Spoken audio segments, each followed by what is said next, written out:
I et par videoer har jeg sagt at utviklingen i Iran markerer begynnelsen på slutten til prestestyret, selv om slutten kan ligge noen år frem i tid.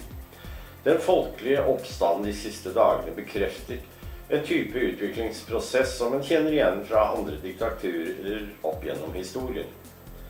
Et styres legitimitet og overlevelsesevne beror på lang sikt på befolkningsflertallets tillit og støtte, og da hjelper ikke at regler og påbud er gitt av Gud.